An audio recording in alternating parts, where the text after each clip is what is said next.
और खबर लखनऊ से है, जहां आज डिप्टी सीएम केशव प्रसाद मौर्य का दौरा है। रायबरेली, बाराबंकी के दौरे पे वो रहेंगे और दोनों जिलों में चौपाल लगा के जन समस्याओं को सुनेंगे।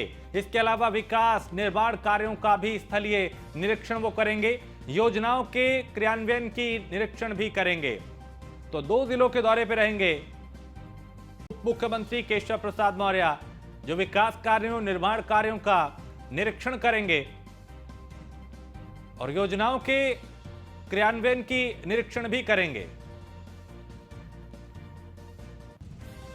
तो डिप्टी सीएम केशव प्रसाद मौर्य आज दो जिलों के दौरे पर रहेंगे, जिसमें रायबरेली और बाराबंकी वो जाएंगे और यहां पे विकास कार्यों की समीक्षा करेंगे, जायजा लेंगे। दोनों जिलों में चौपाल भी लगाएंगे, लोगों की समस्याओं को सुनेंगे। इसके अलावा विकास निर्माण कार्यों का स्थलीय निरीक्षण भी करेंगे।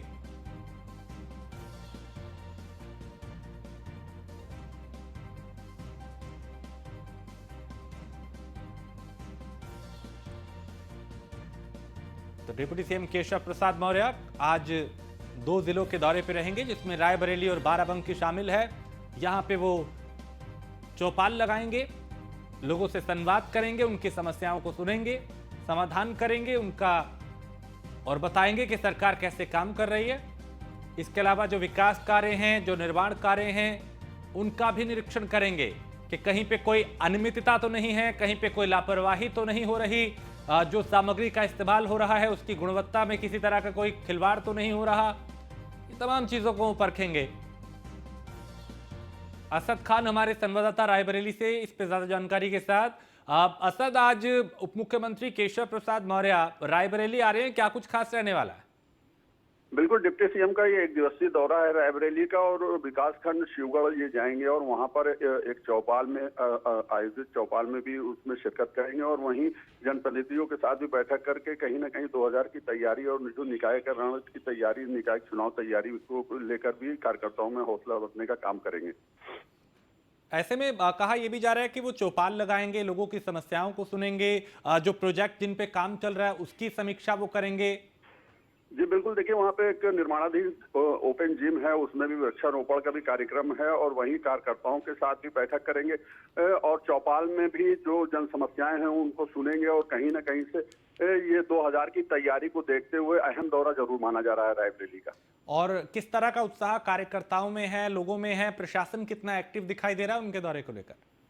बिल्कुल, देखिए प्रशासन की चाक चौबंद व्यवस्था है और कल रात से ही, चूंकि यहाँ से मुख्यालय से ये करीब बॉर्डर है, ये बाराबंकी का बॉर्डर लगता है, शिवगढ़ विधानसभा जो है पछावा विधानसभा लगती है और वहाँ पर एक चौपाल का भी आयोजन किया गया है, जहाँ सुरक्षा व्यवस्था की बात की जाए तो कड़े सुरक्षा व्यवस्था के इंतजाम किए गए हैं, क्योंकि बाई रोड ही उनको आना है और बाई रोड ही वहाँ से वो फिर हैदरगढ़ के लिए बाराबंकी, जो जिला बाराबंकी लगता है, वहाँ के लिए रवाना हो। बहुत शुक्रिया असद जानकारी के लिए। आप नजर बनाए रखिए, आपसे फिर जानकारी लेंगे। फिलहाल शुक्रिया। तो दो जिलों के दौरे पे आज डिप्टी सीएम केशव प्रसाद मौर्य हैं, रायबरेली और बाराबंकी वो जाएंगे और यहाँ पे निर्माण कार्यों, विकास कार्यों की समीक्षा करेंगे, निरीक्षण करेंगे। इसके अलावा वो चौपाल लगाएंगे, लोगों से बात करेंगे, संवाद करेंगे, उनकी समस्याओं को सुनेंगे।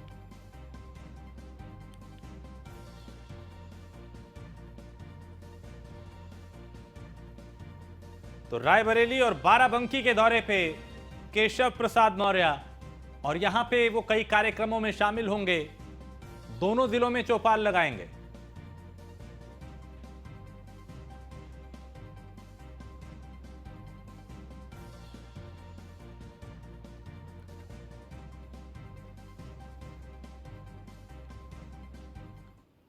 और खबर लखनऊ से है, जहां लोक निर्माण विभाग के मंत्री जितिन प्रसाद का आज लखनऊ में कार्यक्रम है और लोक निर्माण विभाग मंत्री जितिन प्रसाद का आज लखनऊ में कार्यक्रम है। ब्लैक स्पॉट के अल्पकालिक सुधारीकरण का एक कार्यक्रम और इसमें राज्य मंत्री ब्रिजेश सिंह भी मौजूद रहेंगे। जितिन प्रसाद यहां पहुंचेंगे और ब्लैक स्पॉट के अल्पकालिक सुधारीकरण कार्यक्रम है जिसमें वो शिरकत करेंगे। यहां पे लोक निर्माण विभाग राज्य मंत्री ब्रिजेश सिंह भी मौजूद रहेंगे और उनके इस कार्यक्रम को लेकर प्रशासन पूरी तरह से एक्टिव दिखाई दे रहा है। तो चाहे मुख्यमंत्री योगी आदित्यनाथ हो, उप मुख्यमंत्री या फिर कैबिनेट के तमाम मंत्री पूरी तरह से एक्टिव हैं कार्यक्रमों को लेकर, योजनाओं को लेकर, निर्माण कार्यों को लेकर, सुधार को लेकर, उत्तर प्रदेश को उत्तम प्रदेश बनाने को लेकर, सुविधाएं लोगों तक कैसे पहुंचे इसे लेकर कहीं बैठकें की जा रही हैं, कहीं समीक्षाएं की जा रही हैं, कहीं रणनीति बनाई जा रही है और अलग अलग मंत्री अपने अपने विभाग को लेकर भी पूरे गंभीर दिखाई दे रहे हैं। उससे जुड़े जो कार्यक्रम हैं उसमें वो पहुंच रहे हैं।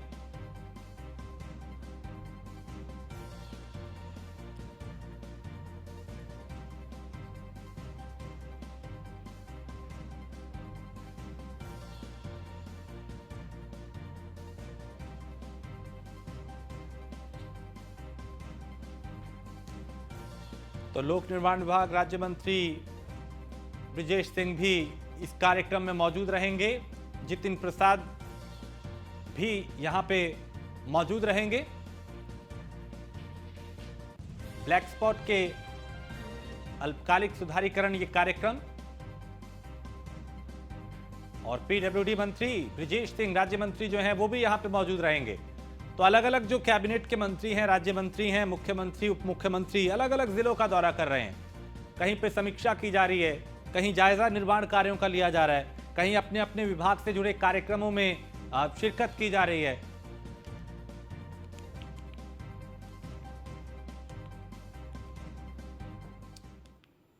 और प्रदेश में सबसे ज्यादा ठंड झांसी में रही। पहाड़ों पे बर्फबारी से गलन बढ़ चुकी है और इसके चलते पारा जो है वो 2 से 3 डिग्री कम और ज्यादा दिन में सबसे कड़ाके की ठंड मेरठ में पड़ी है। तो झांसी से खबर है जहां प्रदेश में सबसे ज्यादा ठंड जो है वो झांसी में रिकॉर्ड की गई। दिन में सबसे कड़ाके की ठंड मेरठ में पड़ी। यहां के टेंपरेचर की अगर बात करें तो पूरे उत्तर प्रदेश में, पूरे उत्तर भारत में, चाहे पंजाब, दिल्ली, हरियाणा, राजस्थान, उत्तर प्रदेश, ये वो राज्य हैं जो इन दिनों शीतलहर की चपेट में हैं। हार्ड कपा देने वाली ठंड यहां पे पड़ रही है। लोग अलाव का सहारा लेके दिन और रात गुजारने को मजबूर हैं। तो अगर उत्तर प्रदेश की बात करें तो यहां पे झांसी में सबसे ज्यादा ठंड का असर देखा गया। दिन की बात करें तो मेरठ सबसे ठंडा रहा।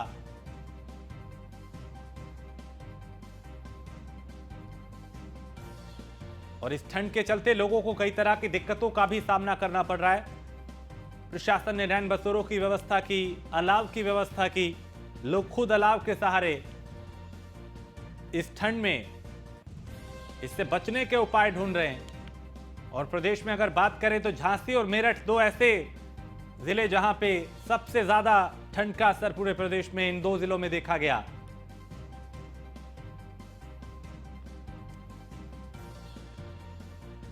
और इन दिनों ना सिर्फ उत्तर प्रदेश बल्कि उत्तर भारत पूरी तरीके से शीतलहर की चपेट में है। ठंड का सितम ऐसा कि कई तरह की दिक्कतें लोगों को करनी पड़ रही हैं। कई राज्यों में कोहरे का सितम है और उत्तर प्रदेश का झांसी और मेरठ सबसे ज्यादा ठंड का असर यहां देखा जा रहा है।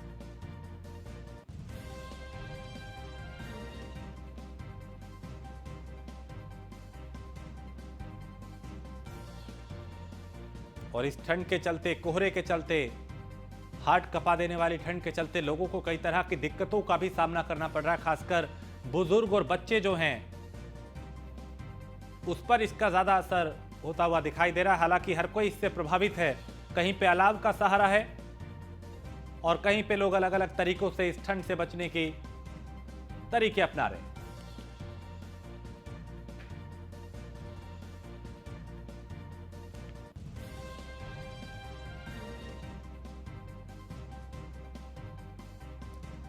प्रदेश में सबसे ज्यादा ठंड झांसी में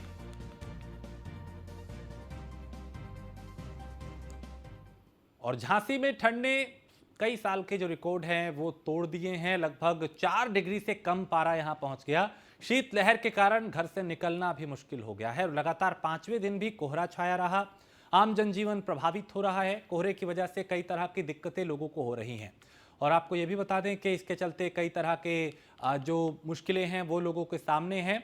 और सबसे कम यानी रानीपुर की अगर बात करें तो यहाँ पे रानीपुर कस्बा जो है उसमें सबसे कम 3 डिग्री सेल्सियस तापमान दर्ज किया गया। आज झांसी में सबसे ठंडा दिन घोषित रहा और लगभग जो तापमान है वो 4 डिग्री रहा। आज आपको बता दें लोग बाग अपने घरों में ही दुबके रहे और जहां तक बात करें ऑफिसों में और स्कूलों में भी छुट्टी मनाई गई। वहीं आपको बता दें कि 4 डिग्री तापमान होने के कारण सर्दी भरी गलन महसूस की गई लोगों के द्वारा और लोगों ने बताया है कि इससे ज़्यादा सर्दी अभी तक झांसी में नहीं पड़ी है। अब आने वाले समय में ये देखना होगा कि मौसम किस ओर करवट लेता है। झांसी से न्यूज़ ऑन इंडिया के लिए राजीव दीक्षित की रिपोर्ट। आज और लखनऊ से खबर है जहां लोक निर्माण विभाग मंत्री जितिन प्रसाद का आज कार्यक्रम है और 1 दिवसीय प्रशिक्षण कार्यक्रम का वो उद्घाटन करेंगे। ब्लैक स्पॉट के अल्पकालिक सुधारीकरण कार्यक्रम है और इसमें राज्य मंत्री ब्रजेश सिंह भी मौजूद रहेंगे। तो पीडब्ल्यूडी मंत्री जितिन प्रसाद लखनऊ पहुंच रहे हैं।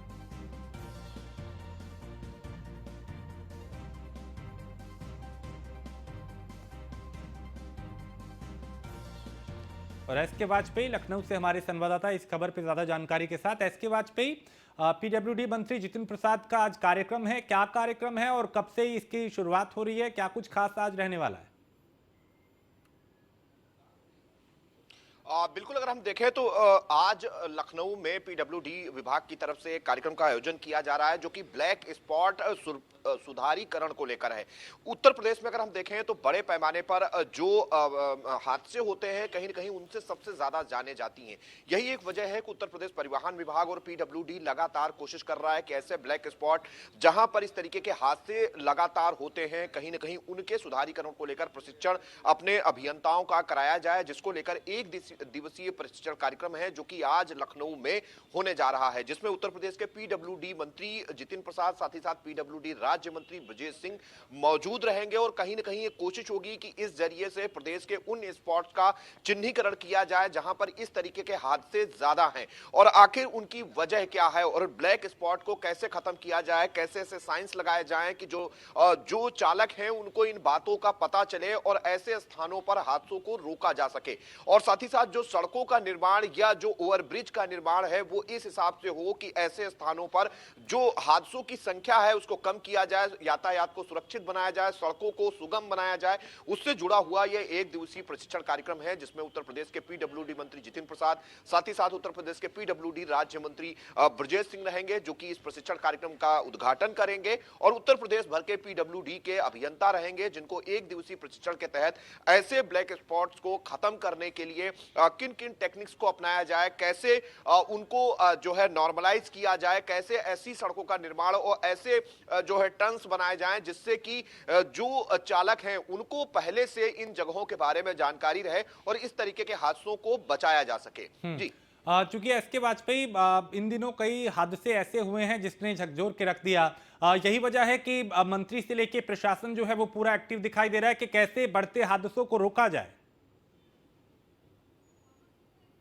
बिल्कुल निश्चित तौर पर, क्योंकि अगर हम देखें तो उत्तर प्रदेश में क्या बल्कि देश में दूसरे किसी कारणों की अपेक्षा सबसे ज्यादा मौतें सड़क हादसों में होती हैं। यही एक वजह है कि उत्तर प्रदेश प्रशासन की तरफ से इस तरीके के निर्देश जारी किए गए थे कि जो भी इस तरीके के ब्लैक स्पॉट्स हैं वहां पर साइंस दिए जाएं, ऐसे जो ब्लैक स्पॉट हैं वहां के जो टर्न्स हैं उनको नॉर्मलाइज किया जाए, वहां पर ऐसे संकेतक लगाए जाएं जिससे कि आने वाली जो वाहन है उनको इस बारे में पहले से जानकारी हो सके। साथ ही साथ जो वो ऐसे ओवरब्रिज हैं जहां पर तुरंत टर्न होता है, ऐसी जगहों पर जो है कि उनको थोड़ा सा चौड़ा किया जाए ताकि वहां पर इस तरीके के हादसों को बचाया जा सके। और पूरे प्रदेश भर में इस तरीके के स्थान चिन्हित करके वहां पर जो वैज्ञानिक विधि है उसके तहत जो निर्माण है वो कराया जाए ताकि हादसों को कम किया जा सके। बहुत शुक्रिया जी, एसके वाजपेयी, बहुत शुक्रिया इस तमाम जानकारी के लिए। इस कार्यक्रम पे आप नजर बनाए रखिए, आपसे फिर जानकारी लेंगे।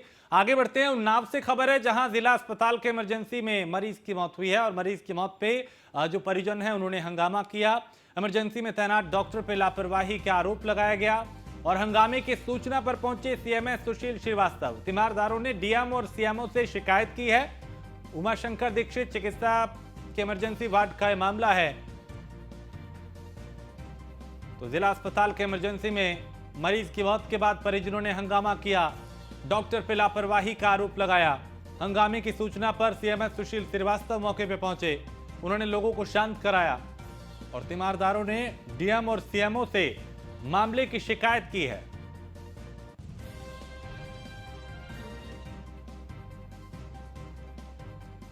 खबर कानपुर से है, जहां 22 लोगों की हार्ट अटैक से मौत हुई और एलपीएस हृदय रोग संस्थान ने यह आंकड़ा जारी किया है। हृदय रोग संस्थान में इलाज के दौरान 7 लोगों की मौत हुई। संस्थान में हार्ट अटैक से पीड़ित 15 लोगों को मृत अवस्था में पहुंचाया गया था और बीते दिन हार्ट अटैक से पीड़ित 41 लोग कार्डियोलॉजी विभाग में जो वार्ड है उसमें भर्ती उनको कराया गया और कुल 723 हृदय रोगियों का इलाज चल रहा है। तो एक दिन में 22 लोगों की जान हार्ट अटैक के चलते गई। ये आंकड़े बेहद डराने वाले। और बीते दिन हार्ट अटैक से पीड़ित 41 लोग कार्डियोलॉजी में भर्ती हुए। तो कानपुर से खबर, जहां 22 लोगों की हार्ट अटैक से मौत हो गई।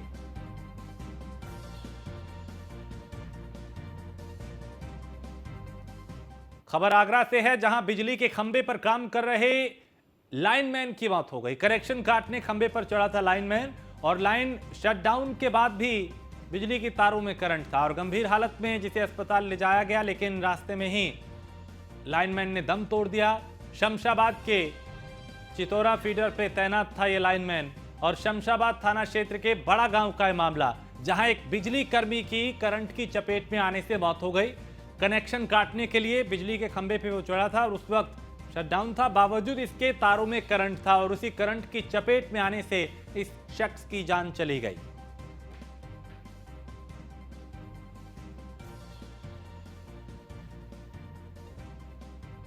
और हापुड़ में एक किसान के छप्पर में आग लगने से हड़कंप मच गया। आग लगने से छप्पर के नीचे बंधे 11 पशु जिंदा जल गए।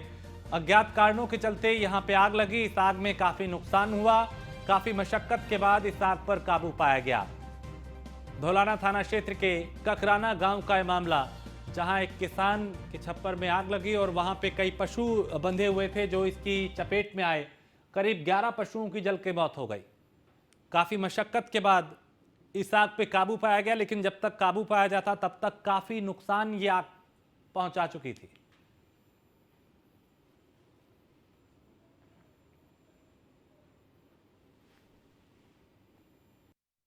आग लगी है पता नहीं है, हमें पता चली नहीं। पशुओं को अंदर बांध चले गए हम।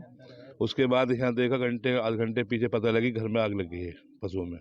कितना नुकसान हुआ आपका? कुछ नहीं कह सकते, 10-11 पशु हैं। 1-1 लाख रुपए की भैंस है। कितने पशुओं की मौत हो चुकी है? 11 पशु एक्सपायर हो चुके हैं। अच्छा, यहाँ पर अभी आपने सूचना दी पुलिस को? सूचना दीजिए, सूचना पे जो है पुलिस आई, लेकिन आग बुझाने वाली मशीन नहीं आई। अच्छा, अभी क्या स्थिति है? स्थिति ऐसी बनी हुई है जी फिलहाल में। खत्म है। पुलिस अब आई है लगभग 1.5-2 घंटे बाद।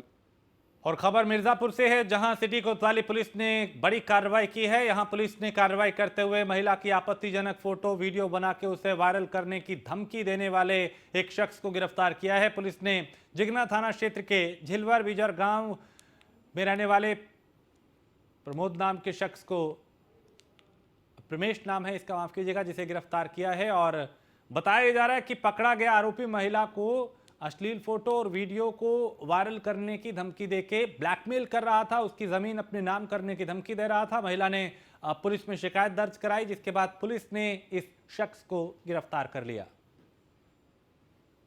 महिला के द्वारा शिकायत की गई थी कि एक व्यक्ति फर्जी पत्रकार बन करके और अब एक आईडी बनाया, जिसमें उस महिला के कुछ फ़ोटो लिए और जिसको अश्लील रूप में उसको प्रस्तुतिकरण किया, जिसके संबंध में उसके द्वारा जो तहरीर दी गई उस पर अभियोग पंजीकृत किया गया। इसके द्वारा बार बार उस महिला को ये धमकी दी जा रही थी कि यदि तुमने अपनी नाम की ज़मीन हमारे नाम नहीं कर दिया तो ये जो अश्लील चित्र बनाया गया है उसको हम वायरल कर देंगे। इन शिकायतों पर संज्ञान लेते हुए वैधानिक कार्रवाई की गई है और उसे गिरफ्तार कर न्यायालय भेज। आगरा में G20 की तैयारियों को लेकर आगरा प्रशासन एक्टिव हो गया है। प्रशासन खुद ग्राउंड जीरो पे उतर के तैयारियों में जुटा है। G20 को लेकर केंद्रीय राज्य मंत्री प्रोफेसर SP सिंह बघेल का कहना है कि आगरा के लिए एक मौका है, इसलिए जरूरी है कि जन भागीदारी के माध्यम से G20 के प्रतिनिधियों का स्वागत और सम्मान किया जाए।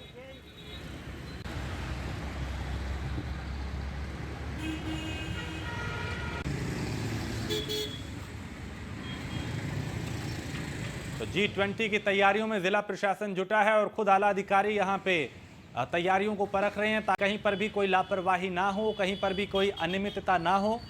SP सिंह बघेल ने भी कहा कि जन भागीदारी भी इसमें जरूरी है, लोग G20 के प्रतिनिधियों का स्वागत करें, सम्मान करें। ये आगरा के लिए एक बेहतर मौका है।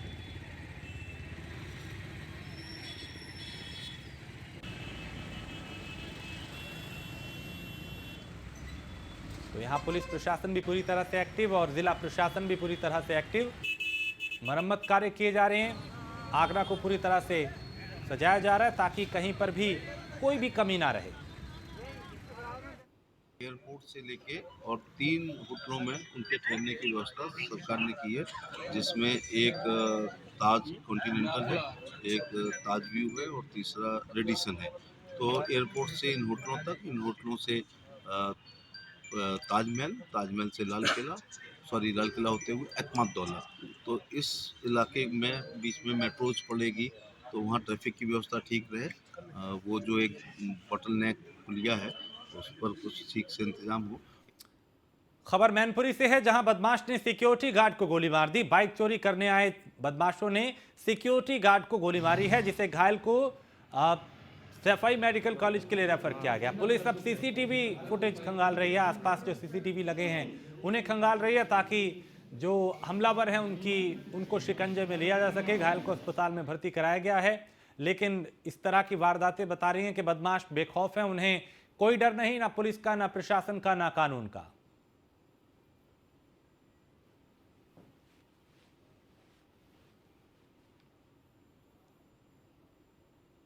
और श्रावस्ती में आबकारी विभाग ने बड़ी कार्रवाई की है, जहां अवैध शराब के कारोबार के खिलाफ यह कार्रवाई की गई है। और आबकारी विभाग ने अलग अलग क्षेत्रों में छापेमारी की, जहां 97 लीटर अवैध कच्ची शराब बरामद की गई। 400 किलो लहन मौके पर टीम ने नष्ट किया है और अवैध शराब बनाने वाले आरोपियों के खिलाफ अब कार्रवाई की जा रही है।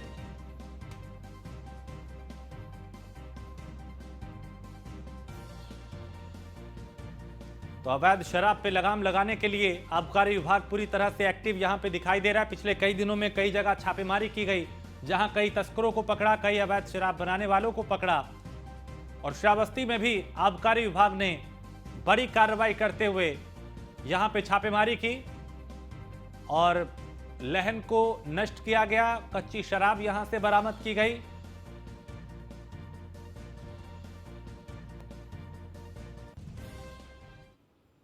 और पिछले कई दिनों में कई जगह इस तरह की छापेमारी की गई है ताकि अवैध शराब का जो काम है उसे रोका जाए, उसे बंद किया जाए और इस तरह के लोगों के खिलाफ कार्रवाई की जाए जो गैर कानूनी काम कर रहे हैं। अवैध शराब को यहां नष्ट किया गया, लहन को नष्ट किया गया। तो आरोपियों को भी पकड़ा है, उनसे पूछताछ की जा रही है कि कब से इस काम को किया जा रहा है और इनके साथी कौन है, सरगना कौन है, कहां इस शराब को पहुंचाया जा रहा था, कब से ये काम किया जा रहा था। ऐसे कई सवाल हैं जिनके जवाब तलाशे जा रहे हैं।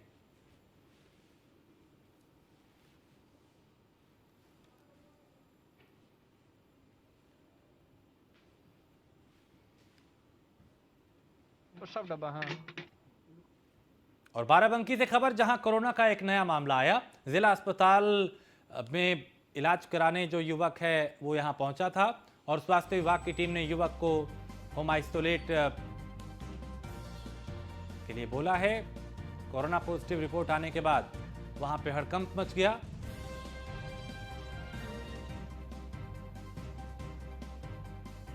तो कोरोना पॉजिटिव रिपोर्ट आने के बाद युवक को तुरंत आइसोलेट किया गया।